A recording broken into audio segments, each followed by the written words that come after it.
Bunu herkes söyler ve bu kadar çok söylendiği için anlamını yitirmiş gibi görünür ama gerçekten de Yeşilçam'ı Yeşilçam yapan isimsiz kahramanlarıdır.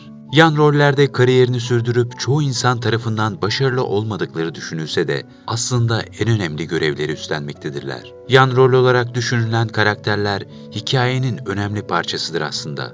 Tamamlayıcıdır, yemeğe tat veren baharattır. Alpayizer de değeri yeterince anlaşılmamış ve genç yaşta aramızdan ayrılmış bir Yeşilçam emekçisidir. İsmine aşina olmadığınız ama görür görmez birçok filmdeki sahnesiyle hatırladığınız yüzlerdendir. Hem de unutulmayacak yüzlerden. Henüz genç yaşta amansız hastalığın pençesine düşer. Doktor hastalığın önemli hem de çok önemli der. Alpayizer peki bundan sonra oynayabilecek miyim, sahneye çıkabilecek miyim diye soracak kadar tiyatroya, oyunculuğa aşık biridir. Oynadığı rolleri adeta yaşayarak oynar. Fırsatçı, dal kavuk, üçkağıtçı rollerini çok iyi bir şekilde icra eder. Birikimlidir, kültürlüdür. Hastalığını öğrendiğinde Moller Efendi gibi ölmek ismiyle bir yazı yazacak ve kendini alaya alacak kadar ince zekalıdır. İzer babasının hakimlik görevi nedeniyle 1944 yılında Erzurum'da doğar. Çocukluğunu Anadolu'nun değişik illerinde geçirir. Liseyi Bursa Erkek Lisesi'nde tamamlar. Bursa Halkevi Oda Tiyatrosu'nda tiyatroya adım atar. Daha sonra Dormen Tiyatrosu'nda birçok oyunun kadrosunda yer alır. 1971 yılında İstanbul Belediye Konservatuvarı'nın tiyatro bölümünden mezun olur. Ertesi yıl yeni kurulan Poyrazoğlu Tiyatrosu'na geçer. 2 yıl boyunca burada oynayan sanatçı, daha sonra erotik komedi filmi olan Gariban Şakir'de rol alarak sinemaya atıldı. Birçok erotik filmde oynadıktan sonra Bitirimler Sınıfı filmindeki Selim rolüyle tanınmaya başlar. Sezer İnanoğlu, Perihan Savaş, Adile Naşit, Ayşen Guruda, Aydemir Akbaş gibi önemli oyuncuların yer aldığı film o dönemin iyi yapımlarından biri olmuştur. Alpayizer'in buradaki rolü ise hayli başarılı ve dikkat çekicidir. Kötü adamın öldürdüğü karısına çok benzeyen Perihan Savaş'ın peruk takıp sana geri döndüm işte dedikten sonra Alpayizer'in canlandırdığı kötü adamın hafızalarda yer edinen öldürdüm seni, kendi ellerimle boğdum haykırışlarıyla zirveye çıkan akılda kalıcı bir oyunculuk performansı görmekteyiz. Bir ölüsün sen. Öldürdüm seni. Boğdum. Ellerimle boğdum. Yaşıyorum işte. Hastasın sen. Kötü bir rüya görmüşsün. Rüya değildi. Öldürdüm seni. Denizin dibinde olman lazım. Karşındayım işte. Hayır. Öldürdüm seni. Gene öldüreceğim. Bir defa öldüreceğim. Artık erotik filmlerde çok daha az rol alarak dram ve komedi türündeki filmlerde oynamaya başlar.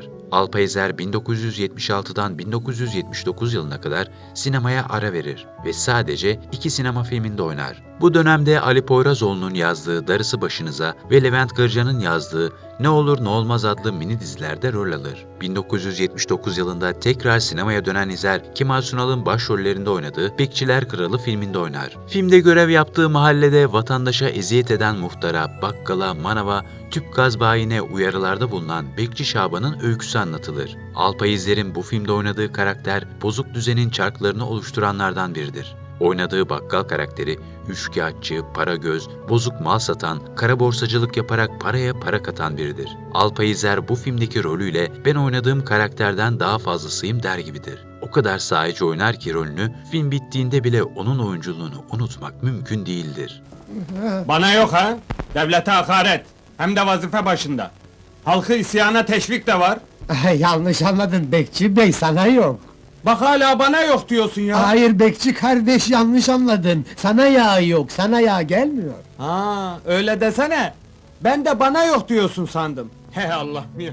Bu filmin ardından Kemal Sunal'ın başrolde olduğu Devlet Kuşu filminde rol alır. Umudumuz Şaban'daysa Muhtar Yaşar Şerefli Koç karakterine can verir. Film arazi mafyasının bir gecekondu mahallesini yıkıp yerine lüks binalar yapmasını anlatır. Ancak kendini kovboy zanneden Şaban bu planları bozmaya çalışır. Alpayizer'in bu filmde oynadığı Muhtar Yaşar Şerefli Koç karakteri yine güçlü olandan yana tavır alan bir karakterdir. Kendi çıkarları için yoksul halkın kandırılması, evsiz kalması çok da onun umurunda değildir. Dükkanındaki bütün malları satın alıyorum. Şöyle fiyatları bir öğrenelim. Kiremitler, Tane 25 lira.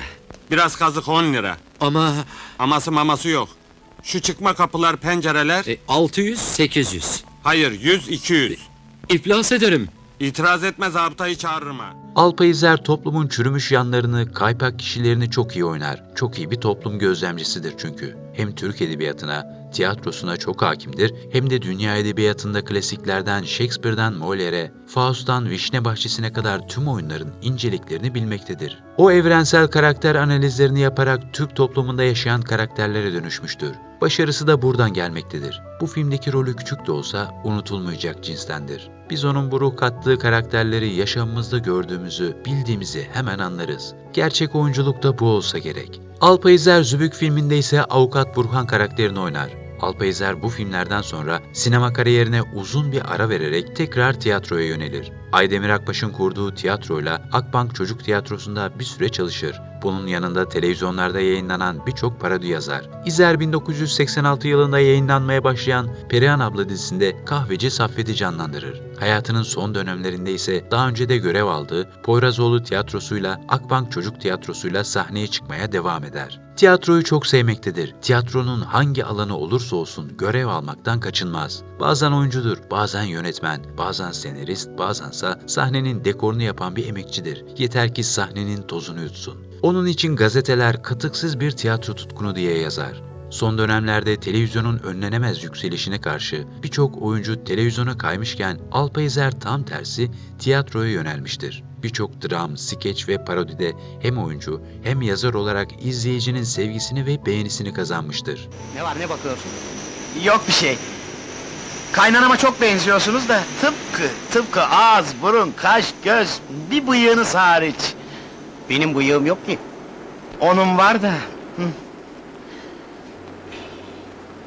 Ne oldu, komik bir şey mi yaptım? Şapka mı oturuyorsunuz da? Ya.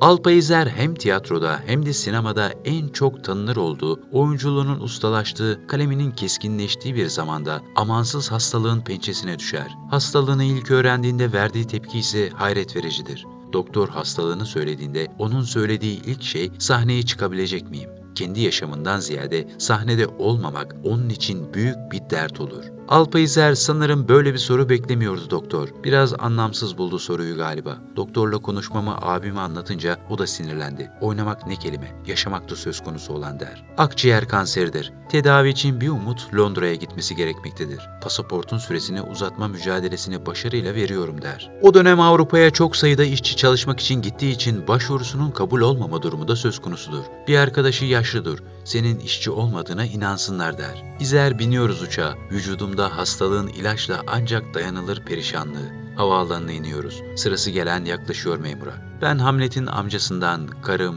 kraliçeden daha yaşlı durmaya çalışıyoruz. Derdimizi daha iyi anlatmamız için bir dostumuzun yazdığı İngilizce mektup var elimizde. Hastalığım, benim Türkiye'de tanınan bir oyuncu oluşum, ayrıca yazar olduğum, sayısız yüzü aşkın TV programında oyuncu, yazar olarak katıldığım, çok sayıda televizyon dizisinde oynadığım yazılı mektupta. Rolümüzü iyi oynayıp İngiltere'ye giriyoruz der. Londra'da muayeneler, biyopsiler, radyoterapiler ve sancılar ve ağrılar. İlaçlar, yine ağrılar, uyutmayan, uyku bölen ağrılar. Gelişen sağlık teknolojisinin bütün imkanları insanların emrine verilmiyor mu yoksa? Yoksa bir takım insanların sağlık teknolojisiyle kuruluşların, şirketlerin, tekellerin, zengin büyük fabrikaların yani para kazanma hırsı savaşta olduğu gibi sağlıkta da insanı sömürüyor mu? Belki acı çekmenin hezeyanları bunlar, bu düşündüğüm diyerek bünyesinde yaşadığı acıları ve tıbbın bu ağrılar karşısında çaresiz olmasına isyan eder. Bir ayda Londra'yı ne kadar az görebilirse o kadar az görür Londra'yı.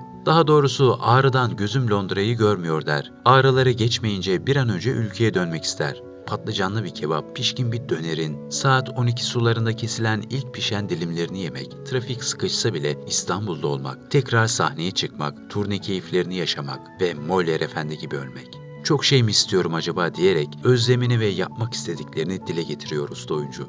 Bir ay sonunda ülkeye geri döner. Hastalığında çok ilerleme olmamıştır. Hastalığına rağmen yarı şaka, yarı ciddideki rolü için sahneye çıkmaya devam eder. Bir süre sonra sahnelere de çıkamaz. Tedavi görmeye devam eder. Alpayizer uzun süre akciğer kanseri tedavisi gördüğü Cerrahpaşa Tıp Fakültesi'nde 20 Ekim 1989'da hayata veda eder. 45 yılı doldurmayan kısacık bir yaşamına sayısız tiyatro oyunu, sinema oyunculuğu, senaryolar ve parodiler sığdırır. Onun gidişinde sinema ve tiyatro biraz daha öksüz kalır. Sevenleri yoksun kalır onun yeniden can verdiği karakterlerden. sinemanın bu isimsiz kahramanını anmaya devam edeceğiz ve unutulmaması için ona dair ne varsa anlatmaya devam edeceğiz. Bir videomuzun daha sonuna geldik. Diğer videolarımızdan haberdar olmak için kanalımıza abone olmayı ve bildirim zilini açmayı unutmayın.